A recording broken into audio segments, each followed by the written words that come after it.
So I'm here with brother Eugene Cook of GebSite.com. We're installing an edible garden here in Eagle Rock. We'll kind of go over a little bit and you know, teach you guys a little bit about what we do here.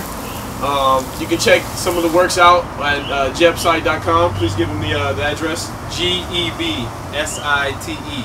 Geb is the spirit of the earth in Egyptian mysticism and Kemetic mysticism, and Geb gave birth to all the things that were necessary for life to exist on this planet. True. Yeah, so we're going to go ahead and get into what Eugene is doing here, and please take note if you will. So we started with a bare, empty space that was weed-free. Luckily, we were in a situation where it was weed-free, so we didn't do any tilling of the earth whatsoever. What we did was we began to gather up old leaves that had fallen during the fall from around the property. After we put in the design, as you can see, this is a diamond-shaped design.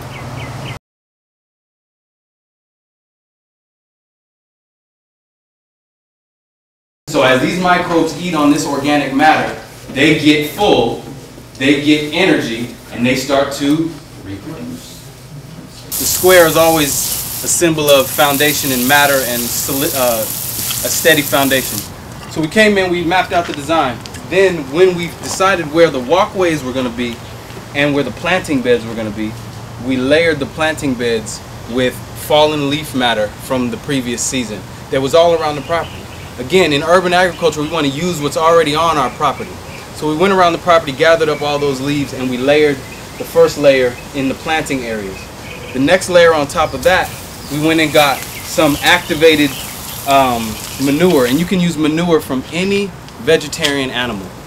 Any vegetarian animal. So horses, cows, elephants, giraffe, zebra, all of that. That's stuff you can find at the zoo. Otherwise, you can go to horse stables that are in the area. There's some in Compton. There's definitely some in LA. There's some in Altadena and Pasadena. We want to get some decomposed horse manure that is mixed with the wood chips, and that's what this is over here. And that's, as you can see, there's a lot of redwood chips and cedar inside this with horse manure, leaf matter, and hay. All of that has nitrogen. Nitrogen is what the plants use to produce strong stems and leaf. Companion planting. At this time period, I want you to look at your companion planting chart. On the far left, you'll see the crop.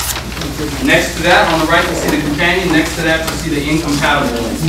So, if I'm planting carrots, what will help me grow better carrots? All right. All right. There we go. Oh yeah, as you wish. So these are the plants that this particular client wants. We're going to make sure that the herbs are going to be placed in the center. The summer crops are going to be placed in the place where we get the most sun. We're doing a variety of tomatoes.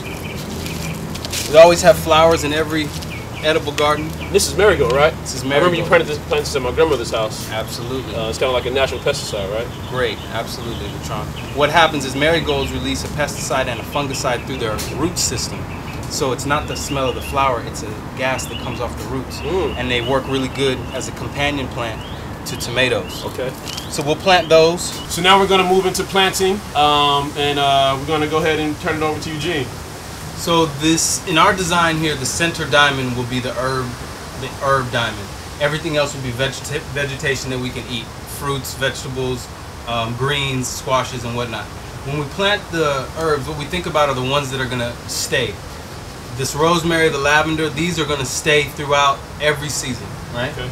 Whereas the basil will live a particular life and then it will die back and you'll have to plant it again next year. Same with the cilantro. It'll live a particular time and then die back. So the ones that are going to stay, we plant in the center, and these are the ones that become shrubs and grow tall. First thing we want to do is press all the way around the container to loosen the roots from the wall of the container. Placed it. We know this lavender is going to go in the center. We dig into our material. It's important that the hole be wide more so than deep. Now you can see here the roots are all in a mat. So we just kind of massage this to loosen up the root ball so that these roots get accustomed to spreading instead of just wrapping around each other and then eventually choking themselves in the hole. Sometimes we have to break them apart a little bit at the bottom, and after we do that, we're ready to put the plant in the ground. Just a little bit, just so that they get used to opening up. Let's make that hole a bit wider, latronh. Yeah. How's that? A little bit wider than that. Alright. So, once we got it like this here, move some of this out of the way. We're back down to the leaves. That's alright. We place that plant in that hole.